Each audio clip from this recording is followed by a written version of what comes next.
Section 5. 4 Exemptions. Fair housing practice. In the market. Introduction. When fair housing does not apply, but still matters. As we continue building from HUD definitions and protections, it's important to understand something that often surprises agents. Not all housing falls under the full scope of the Fair Housing Act. There are specific exemptions written into the law. Now here's where agents get into trouble. Many hear the word exemption and assume that means anything goes. That is absolutely not the case. Even when a property qualifies for an exemption, there are still strict rules around discrimination, advertising, and professional conduct. Think of exemptions as limited exceptions, not a free pass. As an Arizona real estate professional, you must understand both where these exemptions apply and where they absolutely do not. Housing for seniors, understanding the familial status exemption. One of the most common exemptions involves housing designed specifically for older persons. Normally, fair housing laws protect families with children under the category of familial status. However, certain housing communities are allowed to legally restrict occupancy based on age. This exemption applies in two main situations. The first is housing that is strictly limited to individuals who are 62 years of age or older. The second is housing where at least one occupant in each unit is 55 years of age or older, provided that at least 80% of the units meet this requirement. In real-world practice, you may encounter 55-plus communities throughout Arizona. These communities can legally advertise and operate as age-restricted, but only if they meet the strict requirements outlined by law. If they fail to meet those requirements, they lose the exemption and may be in violation of fair housing laws. Religious organizations and private clubs. Another exemption applies to housing operated by religious organizations and private clubs. These entities are allowed to limit occupancy to their members under certain conditions. For example, a religious organization may restrict housing to individuals of the same religion. However, there is a critical limitation. Membership in that organization cannot be restricted based on race, color, or national origin. Similarly, private clubs that are not open to the public may restrict occupancy to members, as long as the housing is not operated commercially.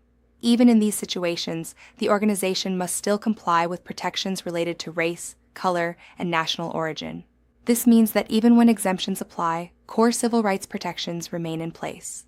Owner-occupied buildings. The Mrs. Murphy exemption. One of the most well-known exemptions in real estate involves owner-occupied buildings with no more than 4 units. Often referred to informally as the Mrs. Murphy exemption, this rule allows an owner who lives in one of the units to rent out the others without being subject to certain fair housing provisions.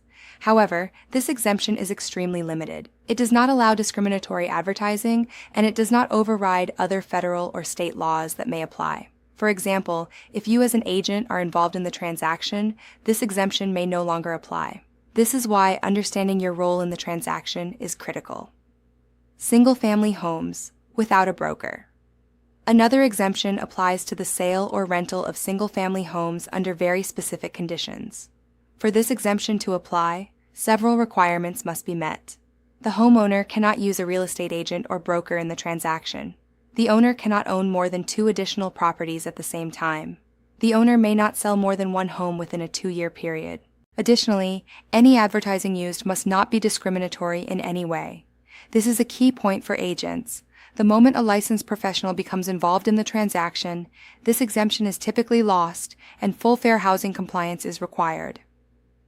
Why exemptions still require caution.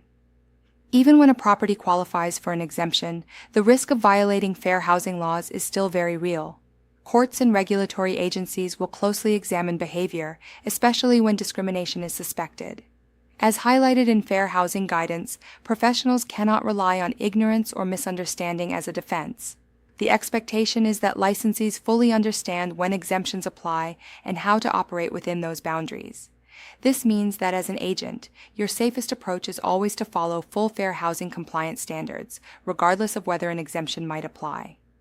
Equal Credit Opportunity Act, ECOA, expanding fairness beyond housing.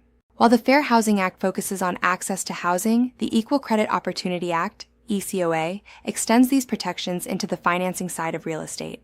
ECOA ensures that all individuals have an equal opportunity to apply for and receive credit. This includes home loans, refinancing, and other forms of financing commonly used in real estate transactions. The law applies to banks, lenders, credit unions, and even real estate professionals who assist in arranging financing.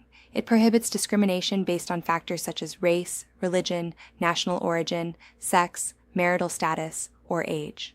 However, EQOA does not guarantee approval for credit. Lenders can still evaluate applicants based on legitimate financial criteria such as income, debt, and credit history.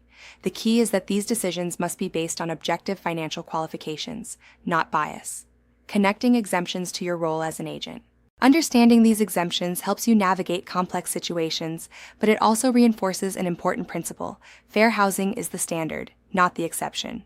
As a real estate professional in 2026, your responsibility is to recognize when exemptions apply, understand their limitations, avoid discriminatory practices at all times, operate with consistency and professionalism. Exemptions may exist, but your duty to act fairly and ethically never changes. Online discussion. Question 1. Why are fair housing exemptions considered limited rather than absolute? Answer: because even when exemptions apply, certain protections, especially those related to race, color, and national origin, still remain in place. Question 2. When does the single-family home exemption no longer apply? Answer: when a real estate agent or broker is involved in the transaction. Question 3.